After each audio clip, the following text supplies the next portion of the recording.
Hello friends, आपका स्वागत है मेरे चैनल पे। तो आपके लिए एक बहुत ही इम्पॉर्टेंट नोटिफिकेशन है डीएसएसबी की तरफ से। तो अगर आप डीएसएसबी में गवर्नमेंट जॉब करने में इंटरेस्टेड है तो आपके लिए कुछ वैकेंसीज़ आई हुई हैं जिनके बारे में मैं आपको बताता हूँ। अगर इसकी स्टार्टिंग डेट देखेंगे तो 21 नवंबर से स्टार्ट है और लास्ट डेट 20 दिसंबर है।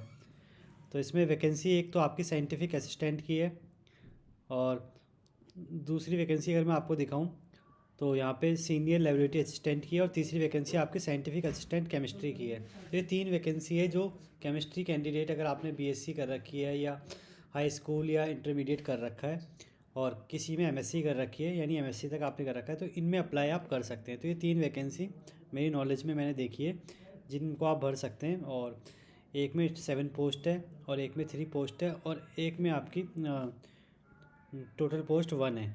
तो ये इसकी अब मैं आप तो इसका अगर आप एलिजिबिलिटी क्राइटेरिया देखेंगे तो देखिए यहाँ पे साइंटिफिक असिस्टेंट केमिस्ट्री का एलिजिबिलिटी क्राइटेरिया यहाँ पे दे रखा कि आपका एज जो होनी चाहिए 18 से 27 के बीच में होनी चाहिए, और आपकी एजेंशियल होनी चाहिए मास्टर डिग्री इन केमिस्ट्री और टॉक्सिकोलॉजी। किसी में भी अगर आपकी फॉरेन साइंस में तो भी आप कर सकते हैं with chemistry as one of subject in BSc level. तो बीएससी लेवल में आपकी केमिस्ट्री जरूर होनी चाहिए, और डिजायरेबल वर्क एक्सपीरियंस अगर साइंटिफिक लेबोरेटरी में तो सही है। और एक और पोस्ट है लेबोरेटरी अटेंडेंट की, तो इसमें भी आप देख सकते हैं।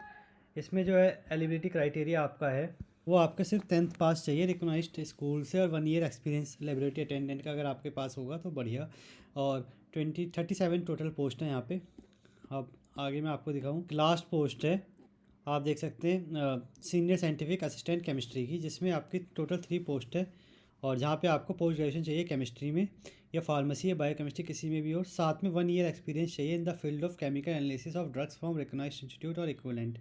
तो ये भी अगर आपके पास है तो आप इस फॉर्म को भर सकते हैं। तो इसमें जो आपकी एज लिमिट है 30 ईयर से ऊपर नहीं होनी चाहिए, और एज रिलैक्सेशन वैसे ही ये कैटेगरी में जैसे होता है। अब मैं आपको बता दूं कि इसमें एलिजिबिलिटी क्राइटेरिया आपको ऑलरेडी गिवन था और कैसे अप्लाई करना है। तो आप यहाँ से इस वेबसाइट में जाएंगे https://dssbonline.nic.in में।